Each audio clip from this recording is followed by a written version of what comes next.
Alors, la meilleure façon de manipuler les gens pour leur faire adopter ce que vous voulez, c'est de leur faire peur. Et c'est ce qu'on appelle en fait la politique de la peur. Et c'est souvent ce qu'on a remarqué, c'est que les politiciens utilisent cette politique de la peur. Donc, ça consiste en quoi? Eh bien, ça consiste en fait pour qu'un gouvernement provoque la peur au sein d'une population pour faciliter l'adoption de ces lois qui sont souvent sécuritaires. Pour rassurer les gens, eh bien forcément, on va mettre des lois qui créent une certaine sécurité. Donc tout cela, eh bien, du coup, va réduire la liberté individuelle et ils espèrent du coup leur maintien de ce gouvernement. Donc les citoyens, quant à eux, en échange d'une hypothétique sécurité, sont conditionnés pour renoncer progressivement à leur liberté. Et on a vu ça, il y a de ça quelques années avec le terrorisme, quand malheureusement il y a eu du terrorisme en France, eh bien il y a eu des lois qui sont passées pour éviter ça, et tant mieux. Mais en même temps, il y a des lois du coup qui nous mettent plus en sécurité, donc parfait, mais en même temps qui nous enlèvent des libertés. Et ça, c'est moins cool.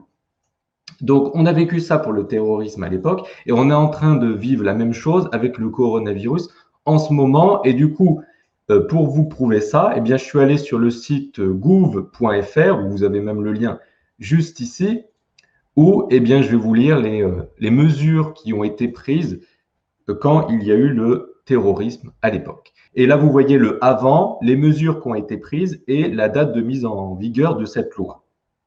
Donc, avant le terrorisme, il y avait, selon l'État, une circulation trop grande de la quantité d'espèces. Du coup, quelles mesures ont été prises pour éviter ce financement du terrorisme? Et tant mieux. La première mesure, c'est qu'ils ont mis un plafond de paiement en espèces qui sera baissé. Donc avant, c'est-à-dire que si vous souhaitez acheter une voiture, vous auriez pu payer 3 000 euros en cash. C'était possible avant le terrorisme. Et du coup, maintenant, qu'est-ce qu'ils ont fait pour éviter ce financement? Eh bien, ils ont baissé ce paiement en cash possible à 1 000 euros. Donc, votre voiture, eh bien, vous allez pouvoir la payer en cash que si elle vaut 1 000 euros. Si elle vaut 2 000 euros, ce n'est plus possible. Il va falloir passer par un virement ou qu'il y ait une trace, en tout cas. Parce que le souci avec le cash pour l'État, c'est qu'il n'y a pas de trace. Et donc, ce plafond qui a été baissé de 3 000 euros à 1 000 euros, c'est uniquement pour les personnes morales résidentes en France et les personnes physiques résidentes en France. Par contre, ce qui est là un peu bizarre, c'est que pour les personnes non résidentes en France, ils ont le droit, eux, de faire des achats de 15 000 à 10 000 euros en cash. Bon, là, j'ai pas compris pourquoi les non-résidents ont le droit de dépenser plus de 10 000, alors que les résidents ils sont limités à 1 000 de paiement en cash. Bon, ça, j'ai pas compris. Mesure 2 qu'ils ont mis en place pour éviter ce financement du terrorisme, qui certes nous met en sécurité, mais qui nous retire du coup des libertés. Eh bien, cette mesure 2, eh bien, ce sont les opérations de dépôt et de retrait d'espèces supérieures à 10 000 euros qui seront signalées systématiquement par les banques par TracFin. TracFin, c'est un organisme qui permet de justement sécuriser et tracer toutes les personnes susceptibles de faire partie du terrorisme. Donc c'est vrai que si vous allez retirer en cash 10 000 euros de votre compte, eh bien vous allez signaler à TracFin pour voir si vous n'êtes pas un terrorisme qui veut faire des choses malveillantes. Après, à savoir, c'est qu'ils sont allés beaucoup plus loin que ça. Si vous allez à votre banque, en tout cas moi ma banque, si je veux retirer 1 000 euros, ne serait-ce que 1 000 euros, eh bien je dois déjà commander mon argent, sûrement parce qu'ils ne l'ont pas en réserve et que si tout le monde retire son argent sur son compte, bah, au final, il n'y a pas le papier derrière. Eh bien, je dois commander mon argent et j'aurai mes 1 000 euros sous 10 jours. Et ça, ils disent, bien sûr, ils mettent encore sur le dos du financement du terrorisme qu'ils font ça pour ça. Mais en réalité, donc c'est vrai que ça peut freiner, mais si un terrorisme veut faire des choses malveillantes, je pense pas qu'il a un compte en France et qu'il va retirer son argent en France. Bah, il a sûrement un compte ailleurs et retirer son argent ailleurs. Donc, je pense pas que ça soit le problème principal, ou en tout cas les problèmes qui sont cachés derrière, c'est que bah, les banques n'ont pas l'argent qu'on a déposé. Si tout le monde retire son argent de son compte bancaire, il n'y a pas assez de billets. Donc, la banque fera faillite. Voilà pourquoi, pour éviter que les banques font faillite et qu'il y a un bank run et que tout le monde retire son argent, eh bien, ils limitent le fait de pouvoir retirer son argent et ils mettent ça, bien sûr, sur le dos du terrorisme. Mais au final, ça nous coupe nos libertés parce que notre argent ne nous appartient plus. On doit demander la permission à papa banquier si on peut retirer notre argent. Et si on retire 1000, 2000 ou 3000, en tout cas quand j'ai vendu ma voiture moi à 2500 euros, mon Opel Corsa, eh bien l'acheteur a dû prouver au banquier la destinée des 2500 euros qu'il allait retirer parce qu'il m'a payé en cash. Et il a dû du coup justifier. Alors que c'est son argent, il fait ce qu'il veut de son argent. Mais comme il y a le financement du terrorisme, il demande de prouver. Sauf que c'est notre argent. Et c'est ça le problème. Et on a la même chose avec le coronavirus, c'est ce que je vais vous dire dans un instant. C'est ça le problème, c'est que certes, on nous met de la sécurité, mais en même temps, on nous enlève la liberté. Ça, c'était le premier point.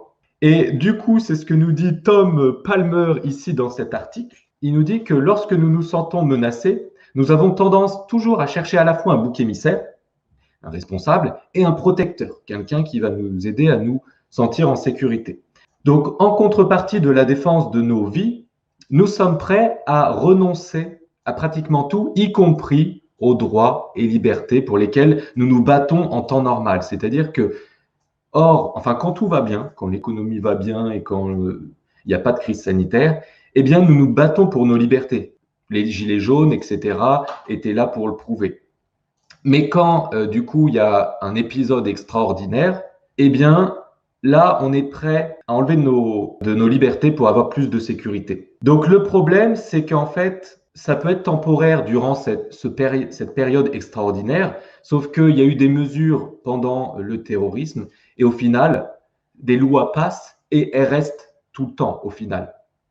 Et le souci, c'est ça, en fait, avec le coronavirus, c'est que tout ce que je vais vous partager dans un instant, il y a des lois qui sont passées, ils nous disent parfois que c'est temporaire, et qu'au final, c'est possible que nous nous y habituons, et qu'au final, ça reste dans les lois, ça reste dans les mœurs, et au final, nos libertés partent en poussière au fil du temps. Et justement, c'est ce que je vais vous partager ici, avec ce chapitre, manipulation des opinions et de nos droits par la peur.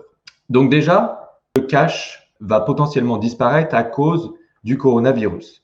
Donc, par exemple, là, on avait pris le cas d'une pharmacie dans la banlieue de Zurich, mais il y en a d'autres sûrement dans le monde, qui ont mis en place les mesures sanitaires, c'est-à-dire désinfectant en tout cas à l'entrée de la pharmacie, marquage au sol pour respecter les 2 mètres, ils ont mis même 2 mètres entre chaque client. En même temps, quand on arrive à la caisse de cette pharmacie en l'occurrence, eh bien, il y a une interdiction de payer en cash. Vous n'avez pas le droit de payer en cash. Donc, pourquoi cette pharmacie et d'autres entreprises ont pris cette initiative?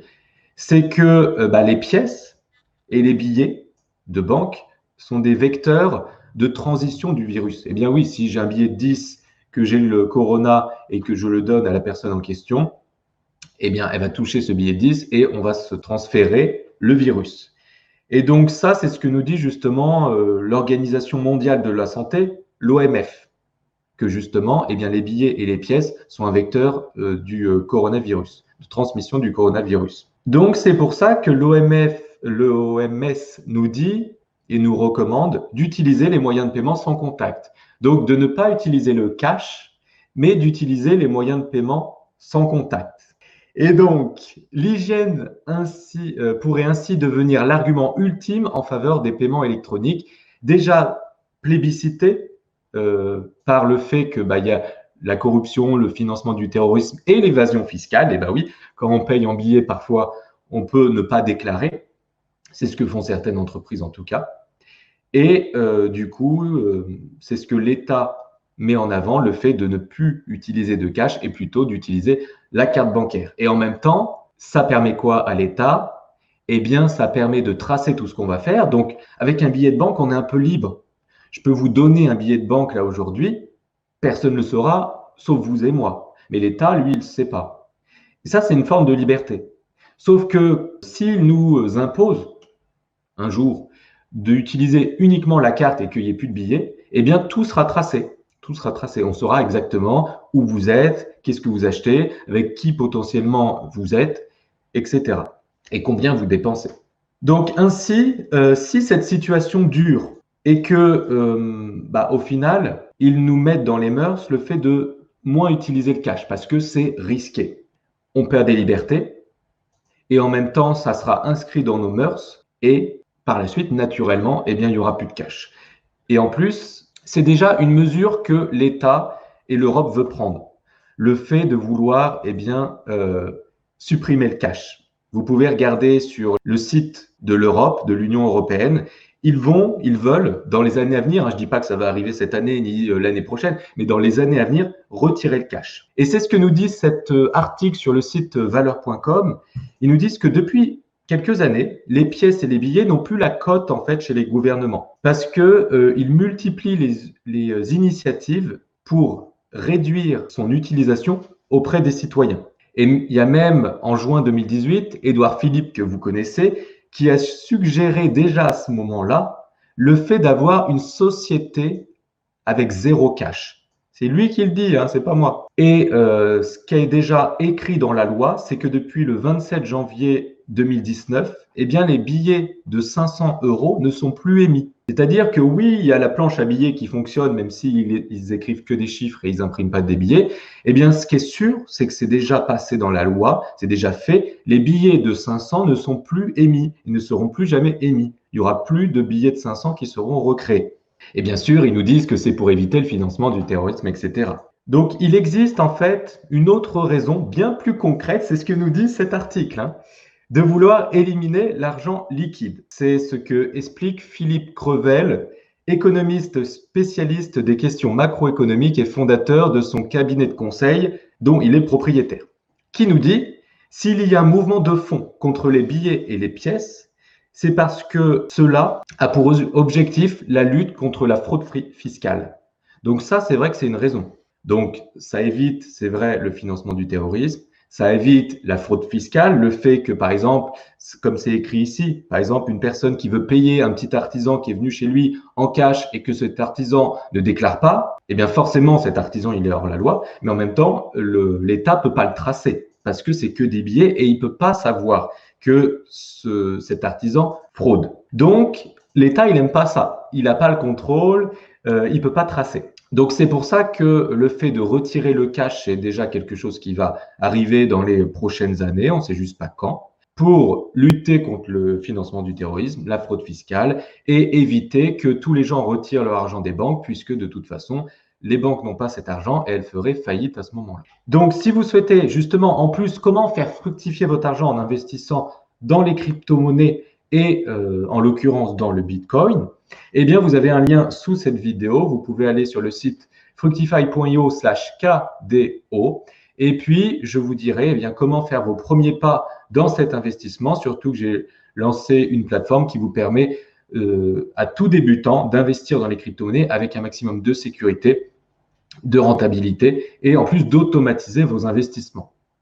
Voilà, et puis si vous cliquez sur le lien sous cette vidéo, eh bien, je vous donnerai une série de 5 vidéos qui vous permettra eh bien, d'avoir plus de connaissances sur le sujet, savoir qu'est-ce que c'est concrètement, à quoi ça sert, est-ce que ça a un réel avenir, des crypto-monnaies qui sont novatrices et comment investir simplement, mes stratégies d'investissement, etc.